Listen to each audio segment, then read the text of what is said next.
I'm Dawn Hill, host of Heart, Mind, and Purpose, a podcast where we explore what it means to live an aligned and wholehearted life. I am a professional counselor with over 25 years of experience and a deep love for meaningful conversation. I bring you honest reflections, soulful questions, and meaningful tools for managing life. Whether you're seeking clarity, connection, or simply a space to breathe, this podcast is here for you. Tune in weekly and join me on the journey. Welcome to Heart, Mind, and Purpose, a podcast exploring the tools we carry for emotional, spiritual, and relational growth. Hi, this is Paul Gramercy, producer of today's episode, where Dawn will be diving into the attachment theory, the science of how our earliest bonds shape the way we connect, love, and trust throughout life. If you've ever wondered why relationships feel the way they do, this conversation will help lay the foundation for understanding yourself and others more deeply. Now here's your host, Dawn Hill. I'm so glad you're here today because we're going to be laying down the foundation that will help us understand so much of what we'll be talking about in future episodes, all about relationships. And today we're starting with the topic of attachment theory. Now, don't let the word theory scare you off. Think of this as learning the blueprint of how humans connect, starting all the way back in infancy, and how those early experiences shape the way we relate, trust, and love throughout life. So staying with the idea of this being a blueprint, today's podcast has a lot of informational and educational content. Now, I'd like to say if you're a parent and you're listening today, you most likely would be very tempted to start thinking about, what am I doing for my kids? Or how am I messing them up? Or am I doing okay? And all of these are very important questions. However, I would like to ask that you do your best not to focus on those just now. Instead, try to listen to learn what attachment theory actually is and what goes into how we develop our attachment styles. Attachment theory is a psychological framework first developed by a British psychiatrist, John Bowlby, in the mid-20th century, with significant contributions from a Canadian-American psychologist, Mary Ainsworth. At its core, attachment theory is a framework that explains how the bond between an infant and their primary caregiver isn't just emotional, it's an innate survival need. Those early connections become the blueprint for how we relate to others throughout life. This is especially true in times of stress. We look for those emotional bonds to help us regulate and feel safe. And the quality of those early bonds, whether they were consistent, nurturing, or perhaps inconsistent and neglectful, shape the way we perceive ourselves, trust others, and build relationships later on in life. One of the things I learned in grad school that I've taken with me is probably one of the best things. It took a lot of years and a lot of money, but this is one thing that has held true. And I had a professor who used to say, under stress, we all regress. And that means we fall back to what we first learned. There's a lot of reasons for that, but it's part of the blueprint. It doesn't mean we can't change and grow and heal, but under stress, we're more likely to fall back to what we first learned, even if we don't act on it. Those early bonds create what John Bowlby called a secure base.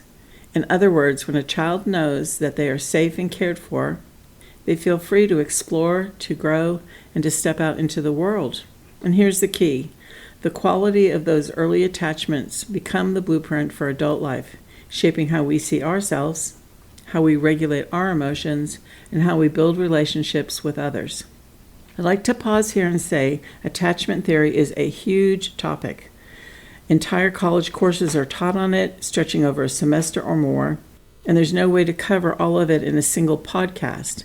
My goal today is simply to introduce some of the basic principles and how they show up and how they matter in our everyday life.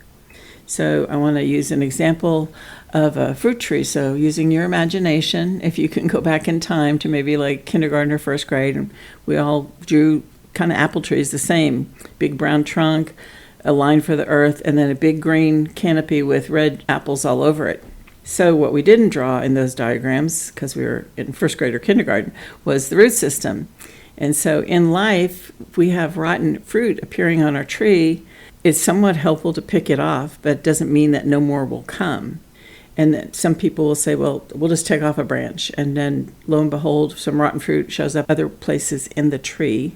And then you can get an arborist to come in and put some medicine into the tree, the trunk of the tree. But ultimately, there still is probably going to be more rotten fruit on the tree because we need to look at the root system. We need to pull the dirt back and see what's going on in the root system, and that's very much what I'm talking about today. It's the bottom-up principle. It's working in our root system from the bottom to understand what's happening in the top of the tree, the production of fruit. So if we neglect the root system, we'll never really have the fruit that we want in the tree. And so we pull the dirt back, we see what's in our root system, and then we remove what is not helping the tree produce the fruit that it's supposed to, and we can make the tree healthier by taking out the things that are harmful to the tree. So using that analogy, it's very much in the root system. It's our image of God, which tells us our value and our worth. So those things are connected there, which will go up to the trunk, which is our own self-image, and then eventually to the top of the tree, which is going to be our attitudes and our actions, a very root-to-fruit way. And the attitudes and actions are really how we behave and how we think. So if our root system is off, we don't have a good, healthy image of God, so therefore we don't have a good sense of our own value and worth, then our image of ourself and the fruit from that, those problems in the root system, will impact what's happening in our life. I hope that makes sense.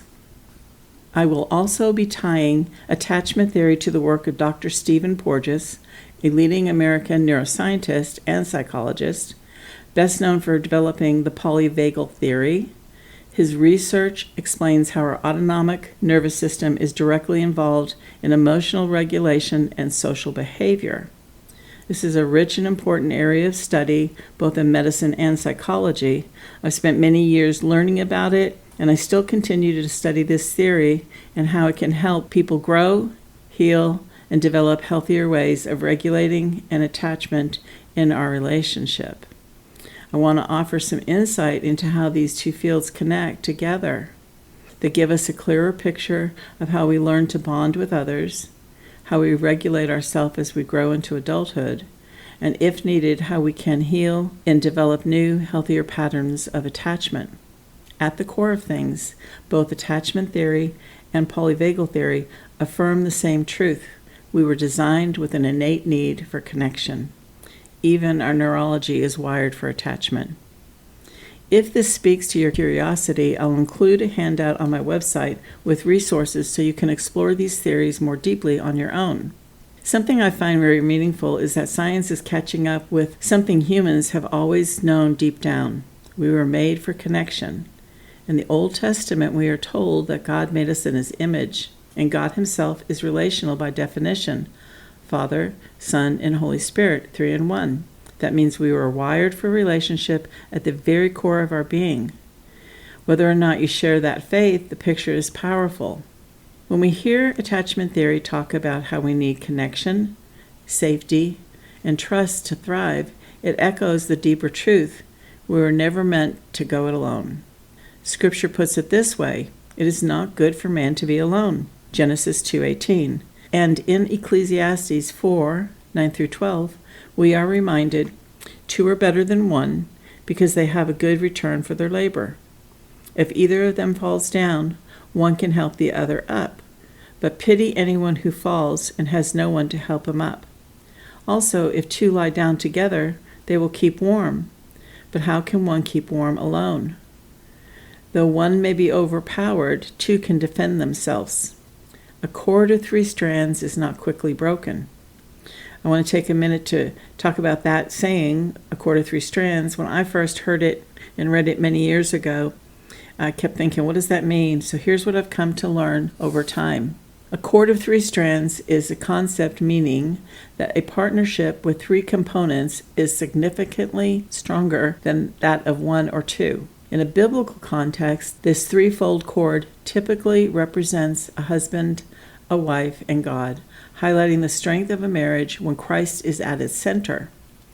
It symbolizes unity, mutual dependence, and the creation of nearly an unbreakable bond, or a bond that is not easily broken. So whether you come from a faith perspective or not, the point is the same. We flourish in connection. We are designed for relationship, and attachment theory helps us understand how those bonds form and how they can break, and how they can heal. Healthy connection isn't an extra, it's part of how we were designed. So here's what happens if those early bonds are broken, inconsistent, or unsafe. That's when attachment issues often develop. And here's a few examples of early experiences that can interfere with forming secure attachment. Neglect or abuse is when basic needs like food, comfort, or safety aren't met. Inconsistent caregiving is when needs are sometimes met and sometimes not, or when the caregiver is emotionally unavailable. Frequent placement changes, like foster care or multiple caregivers, or early separation, for example, if one has to be hospitalized or separated from a parent right after birth. All of these can send the message, I cannot count on others to meet my needs. Here's a brief personal story. I experienced all the things I just read in my lifetime, starting from an infant up until I was about 18. And so all of those things just left me in a state of constant survival. The story goes in my family that my mom handed me to my oldest sister, who was 6 at the time, and I was 6 months old, and said, here, this is yours. Apparently she was thrilled about it. I didn't know the difference. I was 6 months old. However, she loved to tell the story all throughout her life, how my very first word was her name. And while I grew up with a lot of neglect and abuse and inconsistency, and I was in foster care and different things, I sit here being able to say you can have these things, and my attachment style definitely was not secure. I lived in the place of survival, always in flight or freeze, sometimes fight, but mostly for me it was freezing or fleeing. I really didn't feel a safe person in my life until I met my husband, and he became kind of the very first human that I felt like I can trust this person to meet my needs. So I share that story to bring hope and encouragement to anyone who might be listening out there. Our nervous systems can heal, and we can develop new healthy attachment styles. Our nervous systems can heal. My nervous system is not what it was when I was younger and developing. There is hope. Now, there are 4 recognized attachment styles, and please hear that word in this style. It's not a permanent state of being, it's a style, which means we can learn a new style. And this opens the door to healing and relearning to be healthy in our attachment style and in our lifetime. Bowlby and Ainsworth observed that these early experiences led to patterns, or what we now call attachment style. The first being secure attachment, a sense of trust and comfort. These children feel safe, explore freely, and grow into adults who tend to have healthy relationships. Anxious attachment style is marked by fear of abandonment and clingy behavior, and often tied to inconsistent caregiving. Avoidant attachment is a pull towards self-reliance and distance, often formed when caregivers were rejecting or emotionally unavailable. And disorganized attachment is a mix of fear, confusion, and unpredictable responses, often tied to frightening or chaotic caregiving. Remember that it's important to note that these aren't a destiny. They are starting points. We can learn, heal, and grow. Here's a quick word on how your bonds are formed in your nervous system. I want to focus here and connect this to another helpful lens, which is that of Dr. Stephen Porges and polyvagal theory. I won't go into all the research and the deep science, but here's the simple version. Our nervous system is always scanning for safety or danger. When we feel safe, our body shifts into what Porges called social engagement mode. And this is where we're calm, open, and able to connect. When safety is shaky, our bodies may flip into protection, flight or fight, think anxious, hypervigilant, on edge, or even shut down, numbed out, or checked out, avoidant. So I have an example here, and you're going to have to use your imaginations. And so if you close your eyes, maybe you can see this, but if you were sitting in my office, you would see this, and it's me using both my hands to make a visual of 2 brains in the nervous system. So my thumb is folded onto the palm of my hand, and my fingers are closed over the top of it. And you may have seen this before, but if you haven't, that's sort of this visual we use for like a brain. So the fingers are like the prefrontal cortex. They flip up, and you see the midbrain, which is the amygdala and hippocampus and the rest of the gang, and they're all responsible for keeping us in survival when we need it. So it's flight, fight, or freeze. there, and then the bottom of your palm down into your wrist is like the brainstem. So here's my little example of two nervous systems talking to each other. And we're going to start with a 3-month-old talking to its mom. And the 3-month-old is now staying up past getting fed and getting a new clean diaper and starts to lay there and ooh and coo and give little smiles to the mom. And that mom says, "Oh my goodness, you're so adorable and you're staying awake and I just love it." And the mom begins to ooh and coo back and the baby responds, and that goes on for a bit till it falls asleep. That nervous system has had a positive experience. I was excited to see them. I expressed it by oohing and cooing, and they were excited to see me, and they said things, don't know what those were, but I got oohs and coos back. Now fast forward to age 6, the same little person comes home from school and says, "I had a bad day. My friends wouldn't play with me on the playground, and I don't know why, and then my teacher got mad at me because I didn't do my seat work right. It was just terrible, and I just couldn't wait to come home." And the mom says to that little one, "Come here," and holds her and gives her a hug and says, "I'm so sorry you had a bad day. Not every day will be a bad day, but when we have one, it's not fun. And your friends will still be your friends, most likely. And your teacher probably really wasn't mad at you, but maybe frustrated, but I know it felt bad for you. And so thank you for telling me. And I just want to remind you that I love you, and we're going to have the rest of our day is going to be better, and let's just, move forward," something like that. And that little one learns, like, okay, it's okay to say I have a bad day. It's okay to say it out loud. Say I'm sad or say I'm mad. It's not a bad thing. And they move forward, a little more calm, a little more open to explore. And now fast forward to 13. And now the 13-year-old says to the mom, "Oh, stop telling me what to do. You think you know everything. You're always trying to boss me around. I don't like what you just said. You're always saying no." And the mom says, "I know it's hard for you and very frustrating when I tell you no or I set a limit. And I know you don't like it. And you know what? I love you enough to let you be mad at me. And I'm glad you told me you're mad about it and frustrated about it. I'm not going to change the limit, but I want you to know I still love you even if you get mad at me." Now, that 13-year-old will say, "Whatever." And later, somewhere in the day or evening, might think, "I still didn't get my way, but oh, she's right. She does love me, and I still want my way. But it's good to know that I'm loved." And now fast forward to early college years, so 19, 20-year-old. Comes home from college, been there 3 weeks. "I can't believe college is so hard.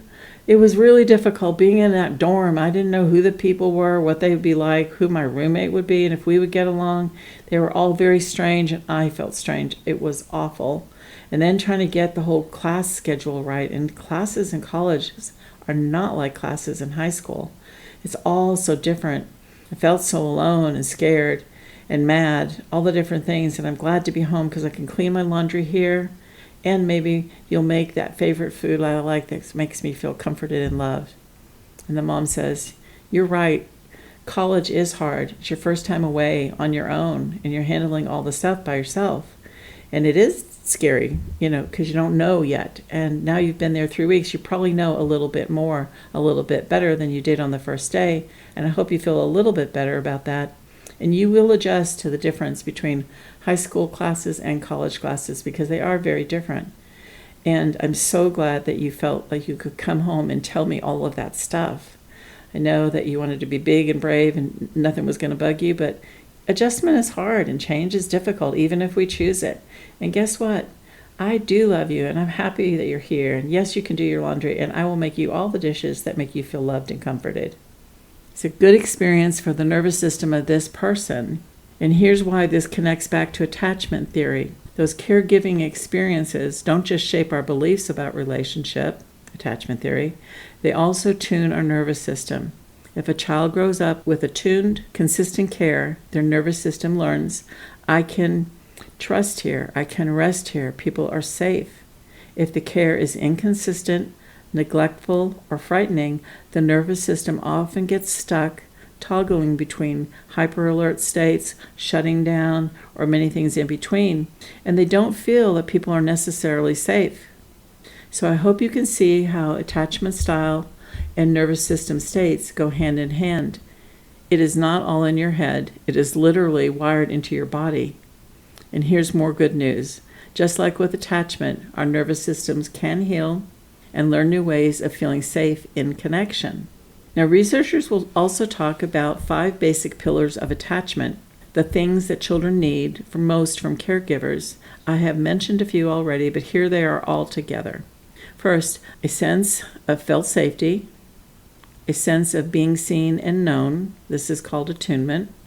The experience of comfort when upset, and a sense of being valued and delighted in, and a sense of support for becoming your best self. Think of that example I just gave of the 2 nervous systems talking to each other.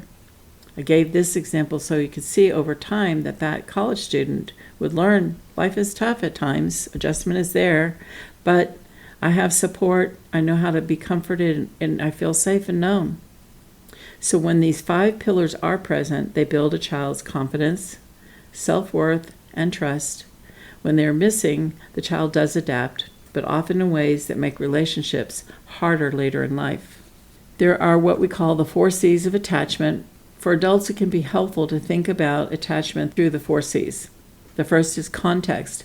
That's your history, your story, and the setting of your relationships.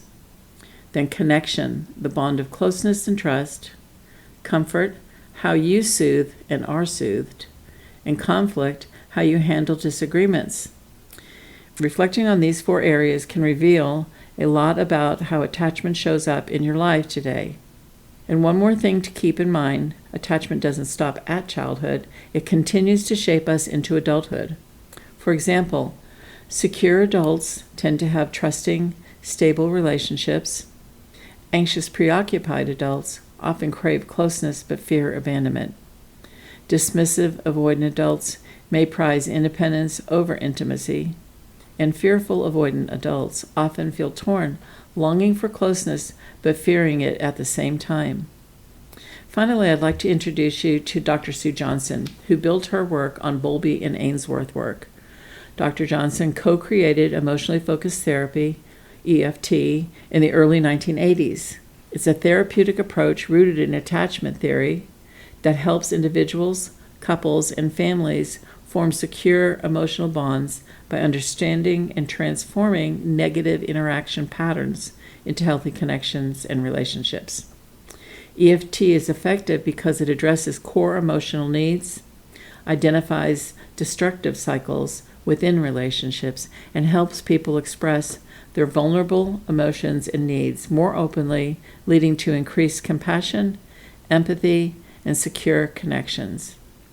Dr. Sue Johnson has said, "Secure connection is not a weakness, but one of the greatest human strengths." And that flows right out of attachment theory. So here's the bottom line. Attachment theory gives us a lens to understand why we connect the way we do, why relationships can be so hard sometimes, and why healing is possible. As we move forward in this series on relationships, we will explore these ideas more deeply. But for now, I want you to remember this. Our early attachments shape us, but they do not define us forever. These are attachment styles, not a life sentence. With awareness, support, and sometimes therapy, we can grow into healthier patterns and experience more secure, life-giving connections. If this episode stirred some thoughts for you, or maybe even helped you put words to something you felt but never named, I'd love to hear from you. And as always, if you know someone you think might benefit, share this episode with them. Until next time, may you be kind to your heart, clear in your mind, and grounded in your purpose. Thanks for being here. Thanks for listening to this episode of Heart, Mind, and Purpose with Dawn Hill. We hope today's conversation gave you a clear picture of attachment and why it matters so much for relationships. Be sure to subscribe and share this episode with someone who might benefit. And remember, our early attachments may shape us, but healing and growth are always possible. If you have questions, comments, or ideas for a future episode, connect with Dawn at dawnmariehill.com under the Heart, Mind, and Purpose tab. Thanks, and we'll see you next time.